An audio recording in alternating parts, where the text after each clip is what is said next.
The name of the Lord. I greet you all in the name of our Lord Jesus Christ. I thank God for this opportunity that He has given us so that we can share the word of God together. So wherever you are, maybe in your house, or maybe in your office, or even in a place of work, wherever you are, please, you are welcome so that we can share this word of God together. And I believe with all my heart that God is going to bless you, is going to bless us together in the name of His Son, Jesus Christ. In case there is somebody seated next to you, or maybe with you, please tell him or her, rejoice in the Lord. Sister, rejoice in the Lord.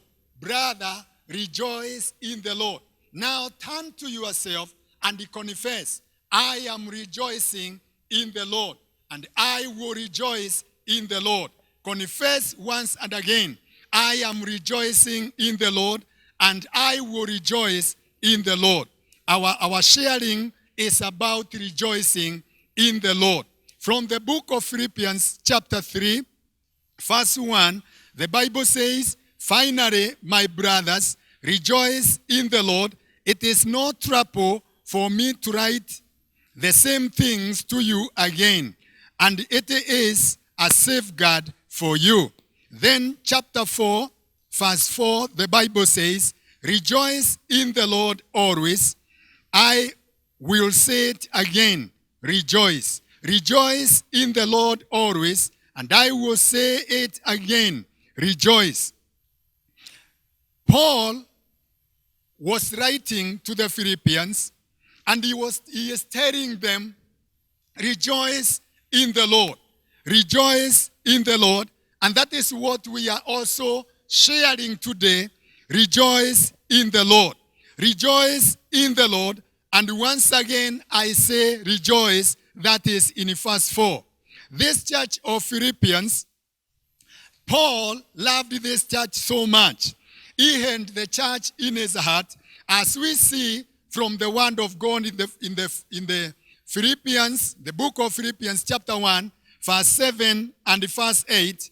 The Bible says, verse 7, the Bible says, it is right for me to feel this way about all of you, since I have you in my heart. For whether I am in chains or defending and confirming the gospel, all of you share in God's grace with me.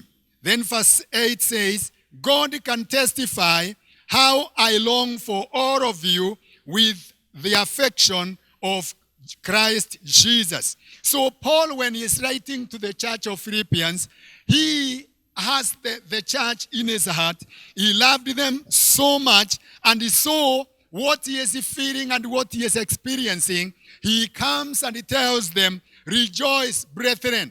Finally, rejoice in the Lord. That is in chapter 3, verse 1. Rejoice in the Lord. And then chapter 4, verse 4, he goes further to tell them, rejoice in the Lord. And again, I say rejoice. When he's telling them to rejoice once and again, it is because he loved the church, and because he knows that there is joy when one is in the Lord, and there is also something else that is somebody can rejoice on something else. But Paul comes out clearly and he tells them, rejoice in the Lord. Finally, brethren, rejoice in the Lord. This was his experience.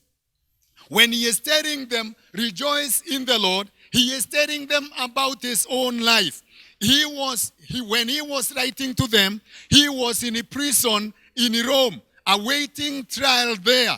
The conditions are not conducive such that he can be able to rejoice. But he is writing when he is in a prison and telling the church, rejoice in the Lord. It is because that was his own life. I'm sure Paul could also tell them, imitate me in rejoicing in the Lord as I imitate Christ Jesus, as he says somewhere else. We know very well that Paul went through suffering. In the book of Acts chapter 16, we find Paul in Philippi where he goes and he joins, where he goes together with the Cyrus. And when they are there, they went and preached and delivered a girl who was a fortune teller. And then the masters of this slave girl got annoyed, and because they have lost their monies, they have lost their dues, and so they caught them and he took them to the marketplace, where the Bible says they were stripped and they were beaten, and finally they were thrown into the prison. And so Paul and Silas, they are there. The conditions are not conducive. They have already been humiliated. Imagine somebody, a grown-up person, because of doing good, he is taken to the marketplace. It is not even an hidden place, but a marketplace where they are stripped and beaten, as the Bible puts it, and then they were put in jail. And therefore we see that this is something Paul has gone through. The sufferings and the trials Paul has gone through. Handy times and handy situations, difficult situations, Paul has experienced them. But even when he has experienced them, the Bible says at midnight they were praying and praising the Lord.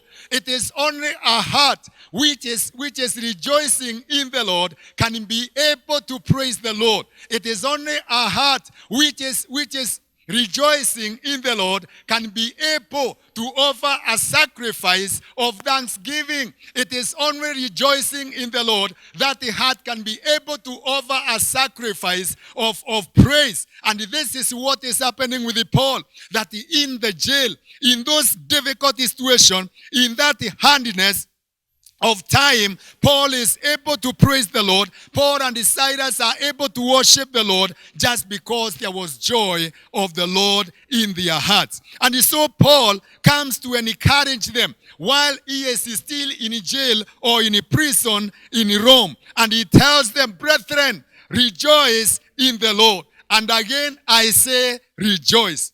It is a difficult saying. It is a difficult thing. Maybe somebody like the jailer was among the church members because when Paul preached in Philippi, the Bible says after the doors were opened, then the jailer came to them. And we find the Bible saying that the jailer and his family got saved. And it could be these were members of this church. And so at this particular time, when Paul is telling them, finally, brethren, rejoice in the Lord. It is possible for somebody to ask, do you mean we rejoice in the Lord when we are being persecuted? Because the church of Philippi was going through a time of persecution. And so the brethren could be, they would ask, Paul, do you want to say at this time when we are suffering, at this time when we are being persecuted, we rejoice in the Lord? Yes. Again, I say rejoice. When you look around,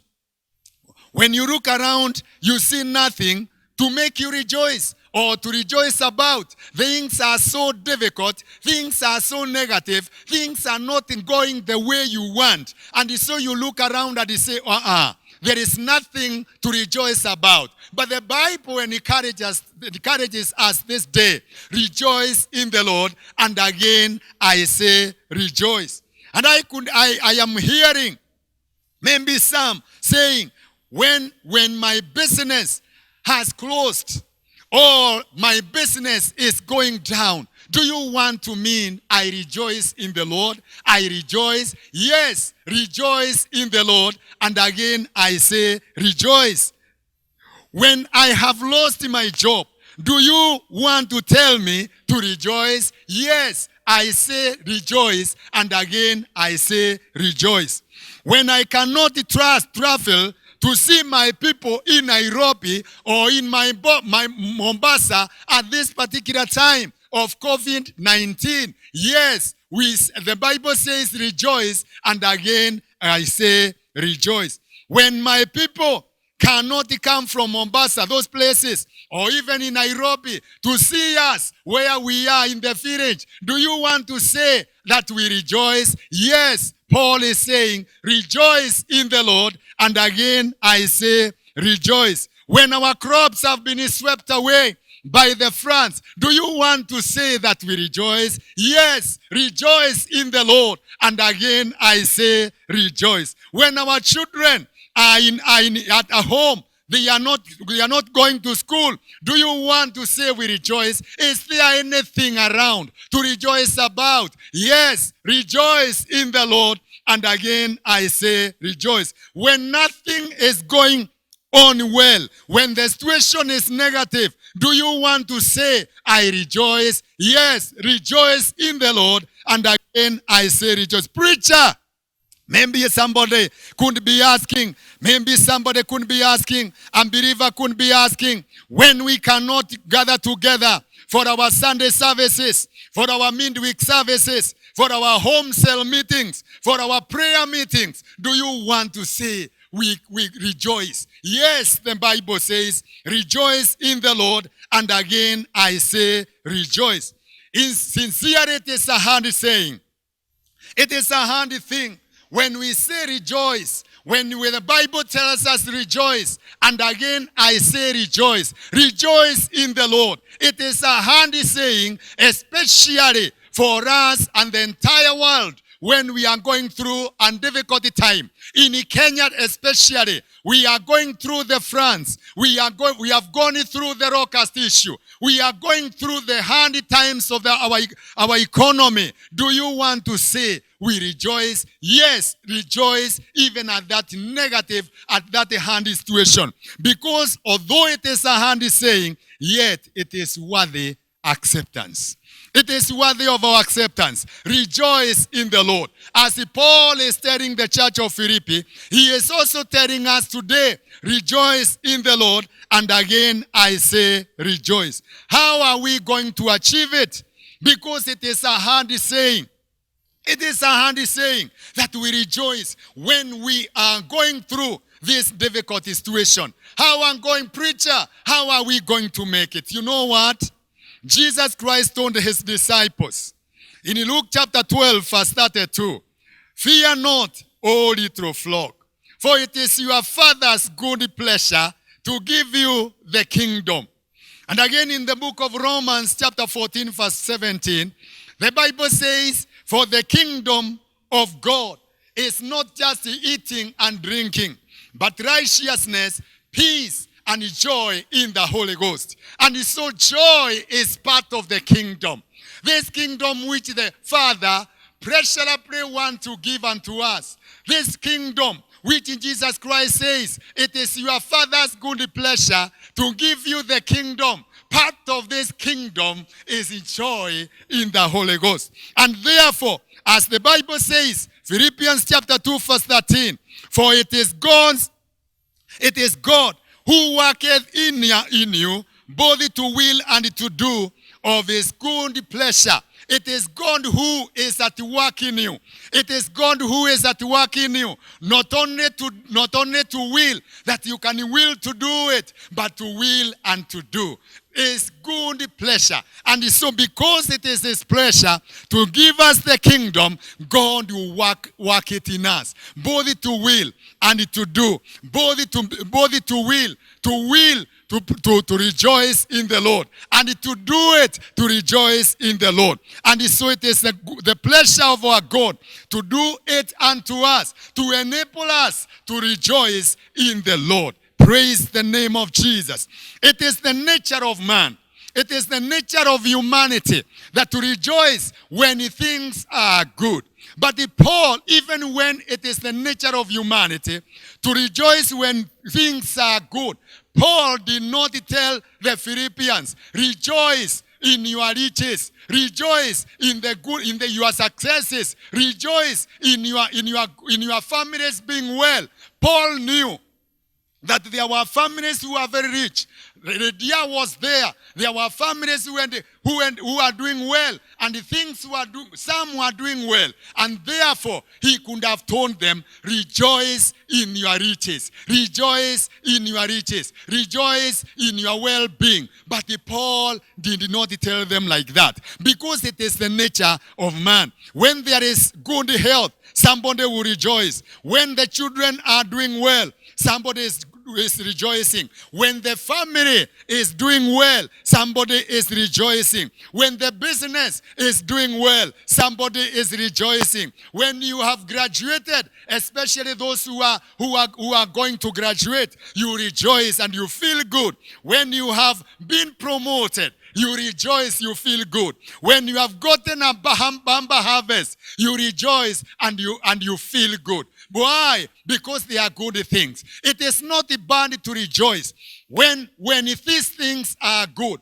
When you have achieved what you have achieved. Maybe you have bought a new car. Maybe you have entered into a new house. You have accomplished it. You have done what you wanted to do. You have done what you expected to do. And you have achieved it within the time or even before the time. It is a good thing. But you know what? Paul did not tell them, rejoice in the Lord because of the things that you have accomplished. Rejoice in the Lord because of the things that you have achieved. Rejoice in the Lord because things are good around you. Paul did not tell them like that, but he tells them, rejoice in the Lord. Rejoice in the Lord, and again I say rejoice. Why?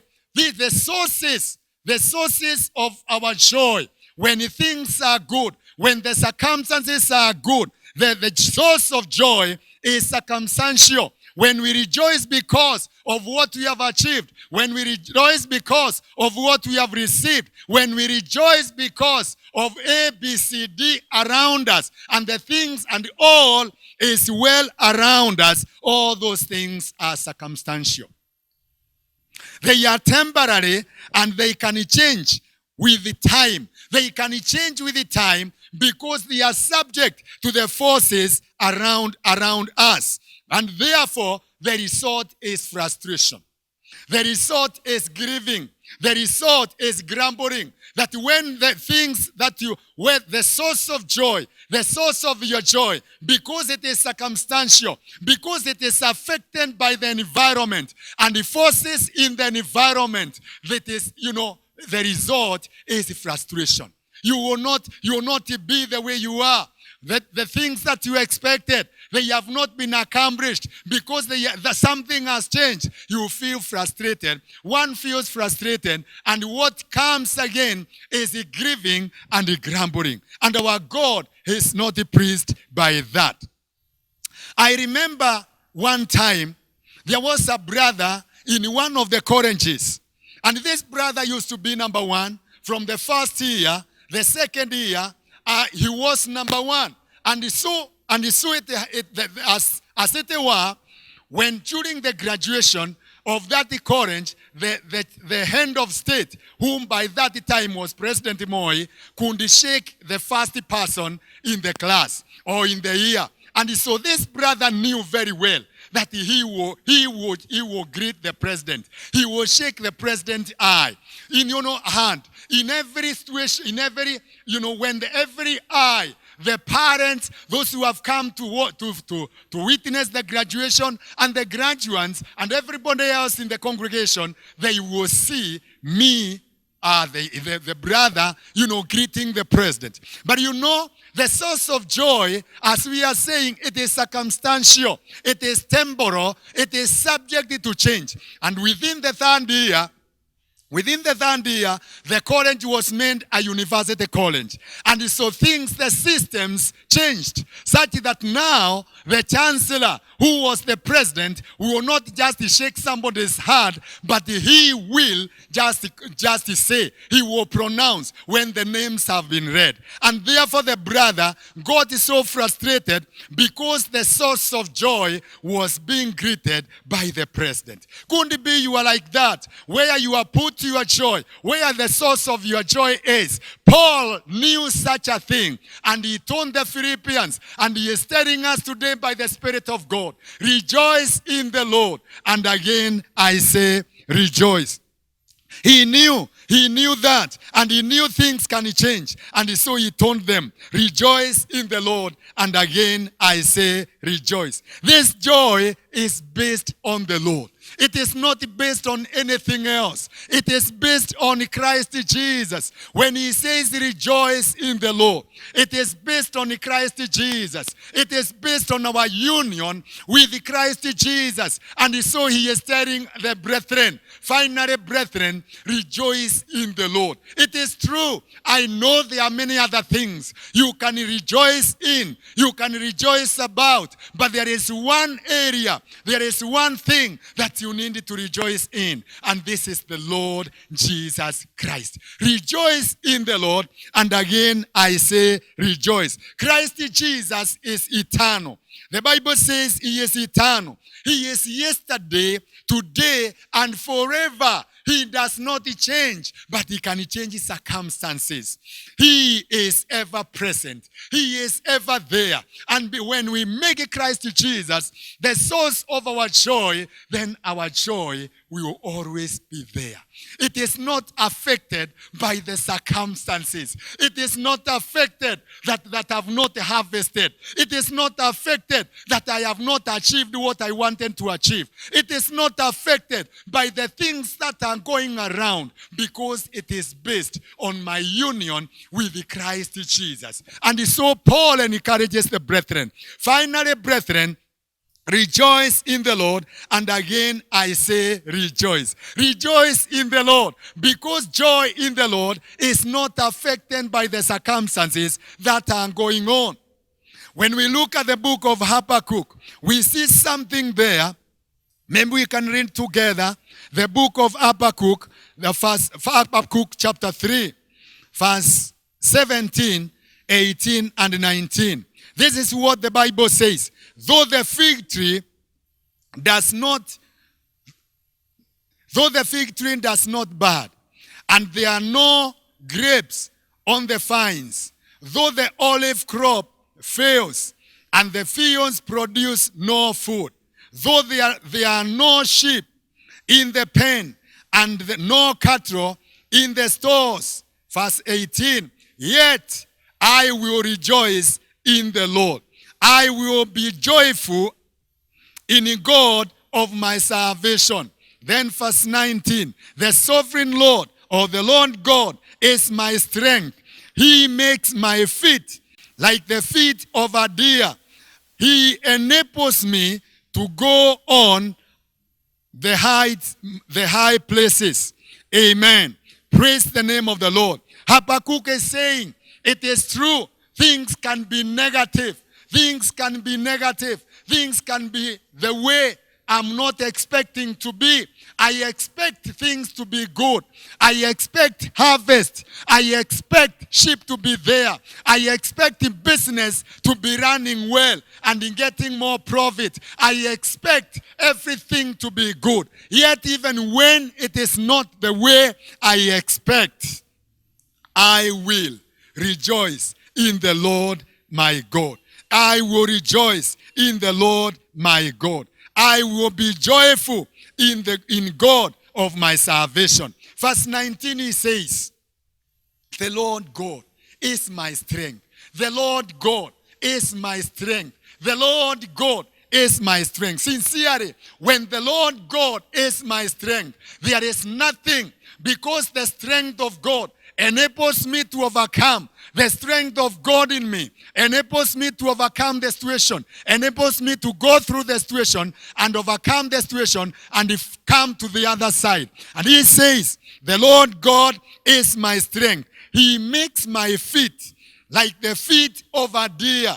Not only making my feet like the feet of a deer. In other words, the feet of a deer, this animal that is called deer or wild goat, it is able to go. It is able to climb on the rocks, and it can be able to jump and walk on the rocks without falling, because it has got a special feet. And this is what Habakkuk is saying, that in God will make my feet. I cannot be able to go on the rocks. I not be able by my feet to go on in difficult situations. I cannot be able to go through this hardship by my feet, by myself, but the Lord will make my feet like the feet of a deer, which is able to go on the high places. And not only that, he will make me walk. He will make me walk. He will make me walk. This is the double function.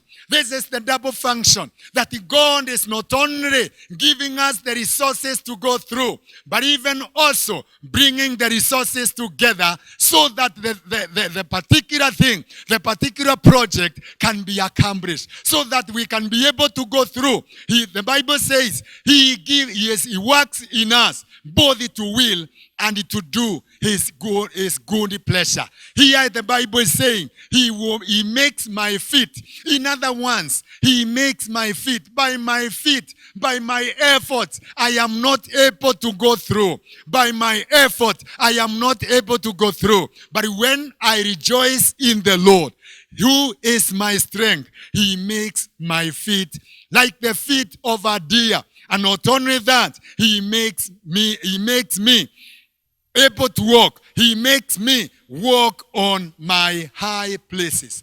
Those difficult situations, that hardship that you are going through, that particular condition, maybe it is sickness and you are there. God will make you go through the high place because God will give you the enablement. He will bring his healing upon you so that you can be able to walk through it and emerge victorious. Where you could not do by yourself, God is able to make. And so Habakkuk is saying that even if the things are negative, even if things they are the way they are, it is true. In Kenya today, we are going through a difficult situation.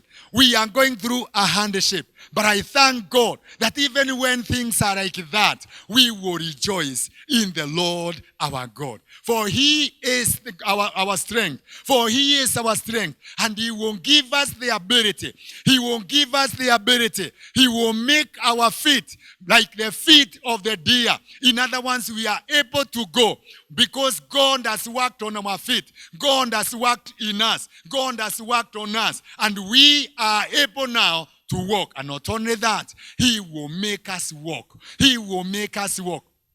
I like this word, that in God makes. That in God makes. You see, when in God makes, it means that the power of God is in action. When God makes, it means that it is the power of God. It is the strength of God which is in action. And there is no any other power which can oppose, which can stand before the power of God. When the Bible says God makes, God makes, God makes, it means that the power of God is at work. And when the power of God is at work, there is nothing which can stop us from going. There is nothing which can stop us from going. I remember when the children of Israel left Egypt and they are just going and they reached the Red Sea. They started grumbling. They started quarreling. They started making murmuring against Moses because behind them is the army of Pharaoh. And before them is the sea, is the Red Sea. And when they were there, God instructed Moses what to do. Stretch your heart, stretch your Lord at the waters, and the waters divided. When the hand of God is with us, when the strength of God is with us, others will just keep quiet. Others will give way and salute so that God and his people can pass. So that God and his people can pass. And so, brethren and friends, this is our encouragement today. Rejoice in the Lord. And again, I say rejoice. This is the only joy. When you rejoice in the Lord, your heart is able to worship the Lord. When you rejoice in the Lord, your heart is able to give a sacrifice of thanksgiving. When you rejoice in the Lord, your heart is able to give a sacrifice of praise. Why? You do not concentrate on the things that are surrounding you, on the things that are surrounding you. but you concentrate on the Lord Jesus Christ, who is our strength. And when he is our strength, what is that which can be against us? Praise the name of the Lord. It is my prayer this time that the Lord may work his double function in you. That in that situation that you are, God may work his double function in you. That he will make your feet like the feet of a deer, and he will make you able to walk on the high places in that particular area, so that you can find yourself on the other side. But you know what?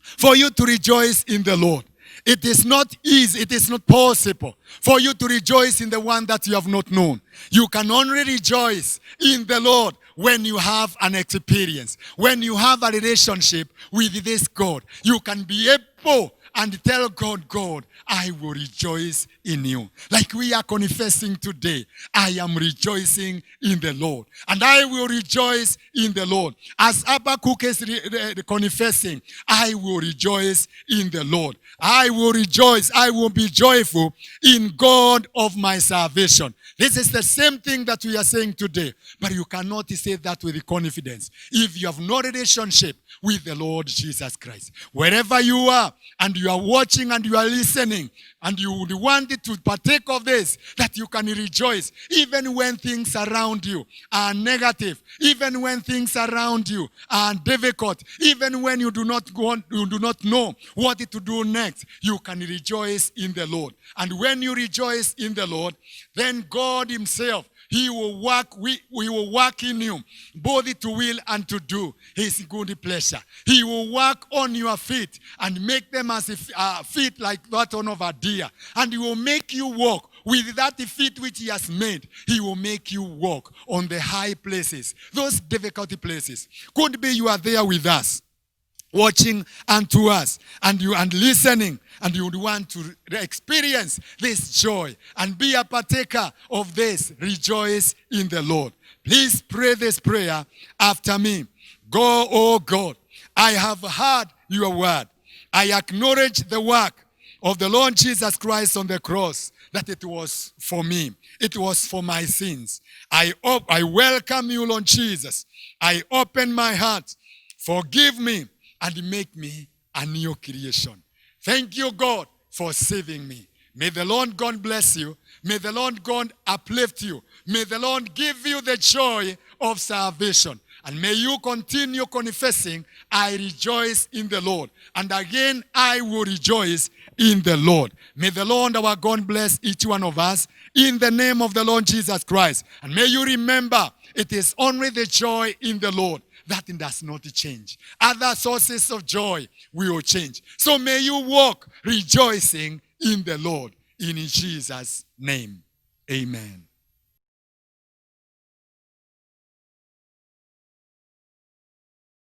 Throughout the week, there are some messages of encouragement which we are putting online, and therefore it is always good to participate.